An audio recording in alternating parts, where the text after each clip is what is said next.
Saudara-saudariku terkasih, salam berkah dalam.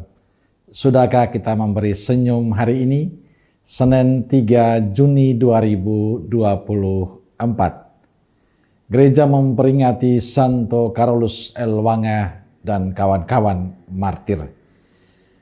Mari kita awali permenungan kita dengan tanda kemenangan Kristus dalam nama Bapa dan Putra dan Roh Kudus.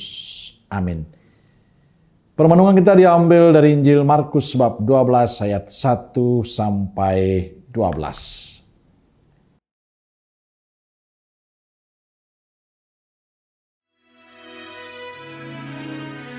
Lalu Yesus mulai berbicara kepada mereka dalam perumpamaan.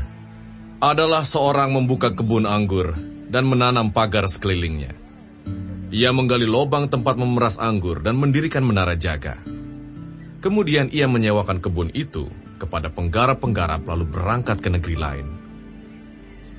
Dan ketika sudah tiba musimnya, ia menyuruh seorang hamba kepada penggarap-penggarap itu untuk menerima sebagian dari hasil kebun itu dari mereka.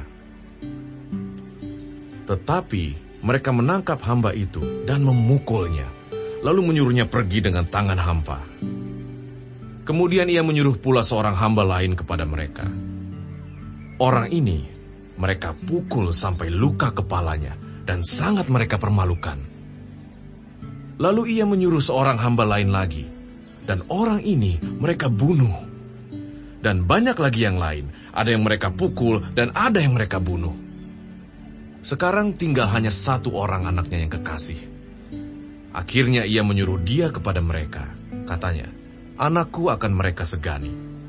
Tetapi penggarap-penggarap itu berkata seorang kepada yang lain, "Ia adalah ahli waris, mari kita bunuh dia, maka warisan ini menjadi milik kita." Mereka menangkapnya dan membunuhnya, lalu melemparkannya keluar kebun anggur itu. Sekarang, apa yang akan dilakukan oleh tuan kebun anggur itu?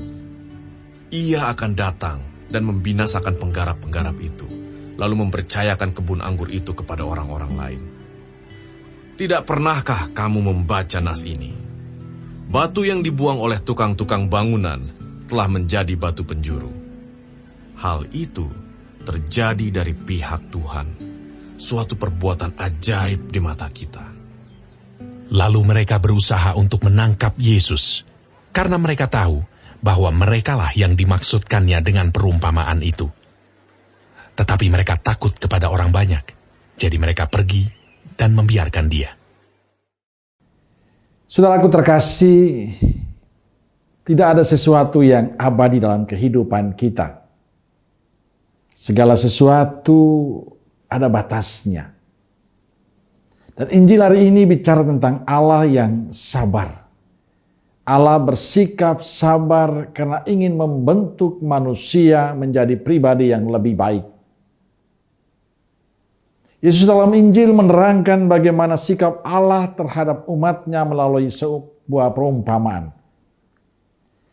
Dalam perumpamaan itu Yesus memakai lukisan kebun anggur. Pemilik kebun anggur menanam pagar sekelilingnya.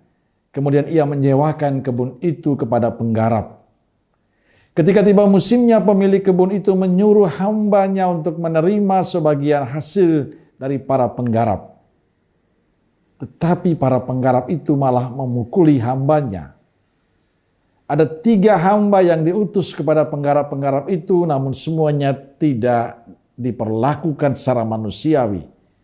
Sampai akhirnya tuan kebun anggur itu mengutus anaknya dengan harapan para penggarap mau mendengarkan dia. Yang terjadi sebaliknya, anak itu malah dibunuh oleh para penggarap itu. Melihat perbuatan para penggarap itu, pemilik kebun anggur marah dan membinasakan para penggarapnya. Saudaraku terkasih, perumpamaan ini menggambarkan pada kita bahwa Allah sebagai pemilik kebun anggur merupakan pribadi yang sabar. Para hambanya adalah utusan Allah, sedangkan sang anak merujuk pada pribadi Yesus. Dikatakan meskipun kehidupan umatnya munafik, menipu, mengkhianati, dan tidak setia, namun Allah tetap membuktikan dirinya sebagai Allah yang penyayang dan penuh sabar. Saudaraku terkasih, Injil hari ini memberikan pencerahan bagi kita bagaimana bersikap taat pada perintah Allah seperti Yesus taat pada Bapaknya. Saya mengajak kita untuk menggunakan kesabaran Allah sebagai momen bagi kita untuk menghasilkan buah yang baik dalam sikap hidup. Sebagai usaha kita untuk menjadi pribadi yang lebih pantas, pribadi yang berguna, yang bermanfaat bagi sesama dan bagi Tuhan.